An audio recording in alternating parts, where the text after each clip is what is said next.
Good morning बच्चों। बच्चों आज हम हाई स्कूल का कोर्स शुरू करते हैं। किस क्लास का? हाई स्कूल यानी कक्षा 10 का। कक्षा 10 में हम आज से स्टार्ट करते हैं रस। हाई स्कूल के कोर्स में 2 रस, 2 छंद और 2 अलंकार हैं। ठीक है बच्चों, आप लोगों को एक कॉपी बनानी है और उसमें इनको नोट करते जाना है। ठीक है, और जो चीज़ समझ में ना आए आप व्हाट्सएप नंबर में या कमेंट बॉक्स में लिख करके पूछ सकते हो। ठीक है, तो आज से हम कक्षा 10 का कोर्स शुरू करते हैं। कक्षा 10 में हम स्टार्ट करते हैं रस से। किससे? रस से। रस होता क्या है? ठीक, जैसा कि हमने 9th में बताया कि रस का शाब्दिक अर्थ होता है आनंद। क्या होता है? आनंद। यानी काव्य को पढ़ने सुनने अथवा देखने से, काव्य को पढ़ने सुनने अथवा नाटक को काव्य को पढ़ने सुनने अथवा नाटक को देखने से, ठीक, पाठक, श्रोता या दर्शक को के हृदय में जो आनंद का भाव उत्पन्न होता है उसे हम रस कहते हैं। किसे कहते हैं? यानी काव्य को पढ़ने सुनने अथवा देखने से हमारे हृदय में जो विनोद का भाव उत्पन्न होता है, जो आनंद का भाव उत्पन्न होता है उसे हम रस कहते हैं। ठीक, शाब्दिक अर्थ हमने क्या बताया? आनंद। देखिए स्टार्ट करते हैं आज से रस।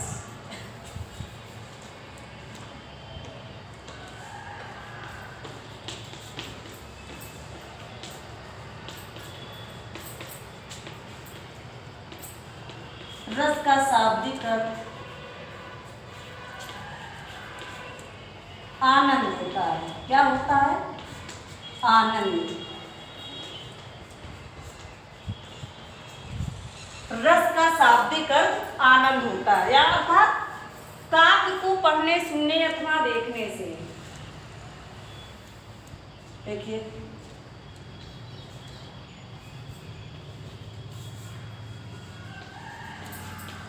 अर्थात काव्य को पढ़ने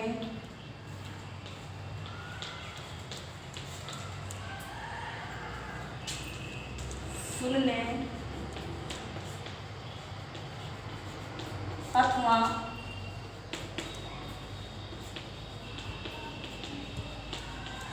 नाटक को देखने से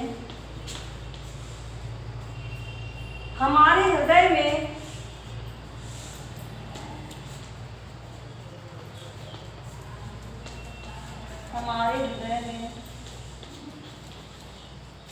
जो आनंद का भाव उत्पन्न होता है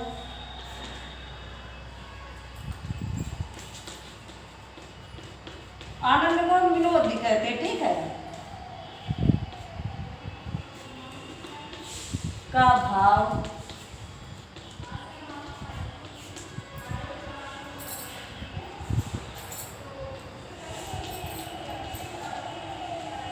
उत्पन्न होता है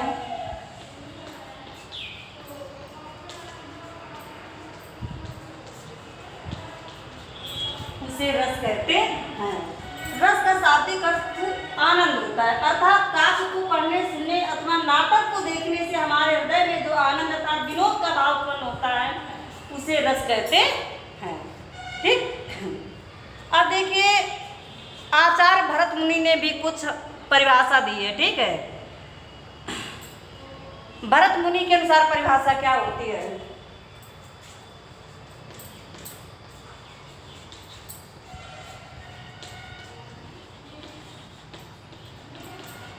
भरत मुनि के अनुसार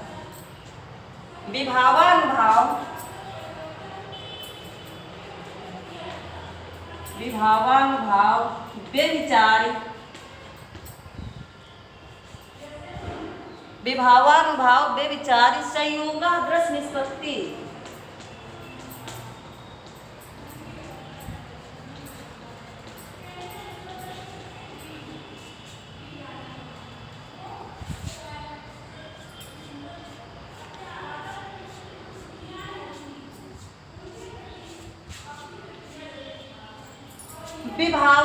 विभावानुभाव व्यभिचारी संयोगाद्रस निष्पत्ति। ठीक, इसको हम तोड़ेंगे।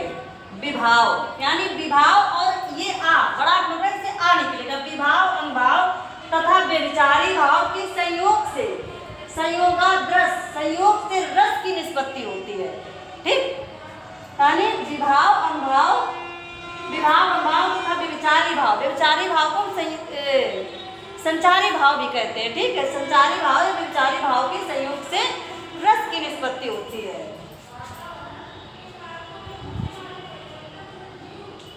अर्थात देखिए, अर्थात विभाव अनुभाव तथा व्यभिचारी भाव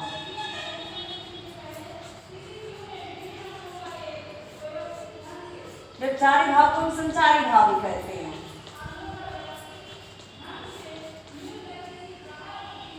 के संयोग से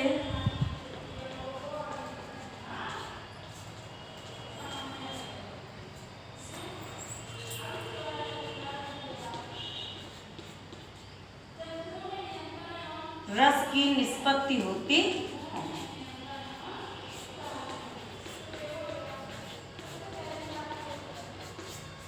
देखो, विभावानुभाव व्यभिचारी संयोगाद्रस निष्पत्ति। ठीक, अर्थात विभाव अनुभाव तथा व्यभिचारी भाव को संचारी भाव भी कहते हैं। ठीक है, के संयोग से रस की निष्पत्ति होती है। ये परिभाषा हमने इसी शब्द से पूरे से निकाला है। संस्कृत का वर्ड है। ठीक है, और इसी शब्द से हमने ये परिभाषा निकाली हुई है, इसको तोड़ करके। ठीक है, यानी विभाव अनुभाव तथा संचारी भाव के संयोग से रस की निष्पत्ति होती है। अब तुम्हारे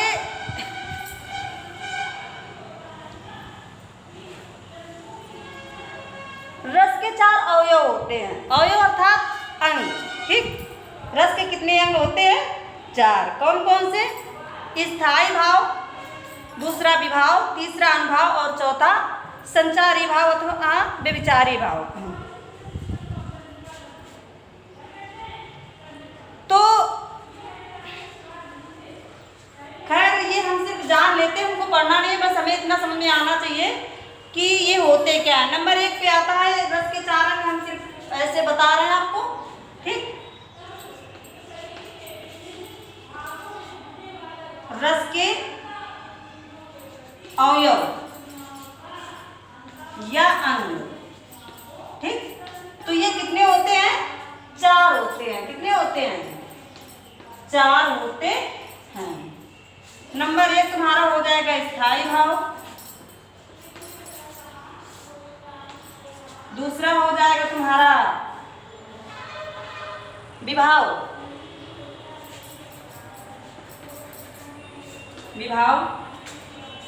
तीसरा अनुभाव हो जाएगा और चौथा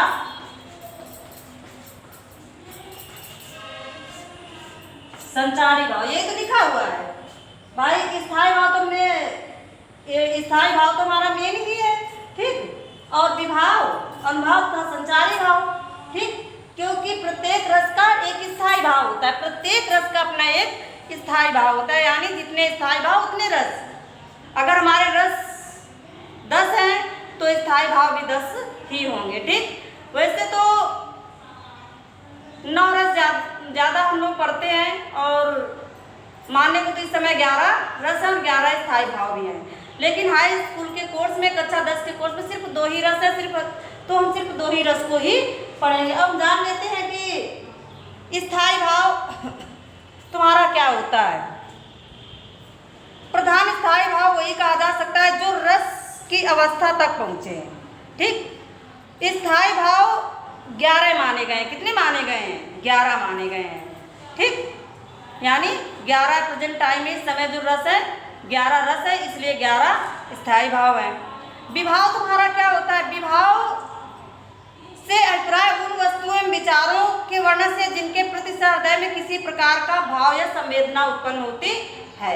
यानी जिसके बारे में विभाव के 2 पार्ट होते हैं। एक आलंबन विभाव होता है, दूसरा उद्दीपन विभाव होता है।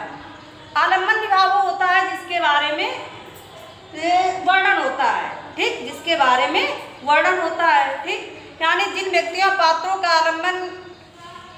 आलम्बन से स्थायी भाव उत्पन्न होते हैं, यानी जिसके कारण जिस पात्रों के आलम्बन के कारण स्थायी भाव उत्पन्न होते हैं, ठीक। तो ये आलम्बन विभाव हो गया। आलम्बन विभाव के भी दो पार्ट होते हैं, आश्रय और विषय। आश्रय होता है कि जो आश्रित होता है, और विषय मान लो ईश्वर और कवि है, ठीक, तो कवि ईश्वर पर आश्रित है, तो आश्रय तुम्हारा हो गया कवि और विषय हो गया ईश्वर, ठीक। तो ये आश्रय और विषय दो आलम्बन के पार्ट है। उद्दीपन वो होता है कि ये तुम्हारे बेटा विभाव के दोनों पार्ट है, तो बता रहे आलम्बन और उद्दीपन। विभाव के दो पार्ट होते हैं, आलम्बन और उद्दीपन। अब आलम्बन दो प्रकार का होता है, आश्रय और विषय, और उद्दीपन, ठीक। उद्दीपन जो है जिसके उद्दीपन होता है जिसके कारण हमारा स्थायी भाव उद्दीप्त होता है, जागृत होता है, वो क्या होता है, उद्दीपन होता है। जिसके कारण हमारा स्थायी भाव उद्दीप्त होता है, वो उद्दीपन होता है, ठीक है। अब तुम्हारा अनुभाव क्या होता है? अनुभाव वो होता है, ये हमारे शारीरिक चेष्टाएं होती हैं, शारीरिक चेष्टाओं के कारण हम अपने मन के भावों को बाहर व्यक्त करते हैं। अनुभाव क्या होता है? अनुभाव वो होता है जिसके कारण हम अपने शरीर के अंदर के या मन के भावों को बाहर व्यक्त करते हैं, उसे हम अनुभाव कहते हैं। संचारी भाव क्या होता है? यानी स्थायी भाव के कारण संचारी भाव उत्पन्न होता है, ठीक। यानी अन्य भावों को अर्थात मन के चंचल विकारों को संचारी भाव कहते हैं। मन के चंचल विकारों को, जैसे किसी चीज को हमने देखा हंसी वाली, एकदम मन चंचल होता है, तुरंत हमें देखकर हंसी आ गई। किसी दुख भरी चीज को देखी, हमने देखा और तुरंत हमें दुख का अनुभव हुआ, ठीक। ऐसा नहीं कि दुख वाली चीज पर हमें हंसी आ जाए, नहीं आ सकती। हम जैसे जहाँ का जैसा दृश्य देखते हैं वैसे हमारे अंदर मन के भाव उत्पन्न हो जाते हैं, ठीक। तो ये स्थायी भाव होता है, संचारी भाव, ठीक। संचारी भाव तुम्हारे 33 होते हैं। कितने होते हैं? 33। लेकिन ये सब हमें पढ़ने की जरूरत नहीं है, ये सब सिर्फ हमने तुम्हें सिर्फ जानकारी के लिए बताया है, ठीक। आगे कल हम जो है रस पढ़ेंगे, यानी स्थायी भाव कितने होते हैं और रस कितने होते हैं। इसके बाद हमारे कोर्स में सिर्फ 2 रस है और उन्हीं 2 रसों को हम पढ़ेंगे, ठीक है बच्चों। तो आज के लिए इतना ही, आगे फिर हम कल स्टार्ट करते हैं कि स्थायी भाव कितने होते हैं और रस यानी इतने रस कितने होते हैं, उनके स्थायी भाव, और आगे जो तुम्हारे कोर्स में 2 रस हैं उन्हीं को सिर्फ हम पढ़ेंगे, ठीक है बच्चों। आज के लिए इतना ही, आगे कल हम स्टार्ट करते हैं। इतना कॉपी में नोट कर लीजिएगा, ठीक है। तो बच्चों थैंक यू।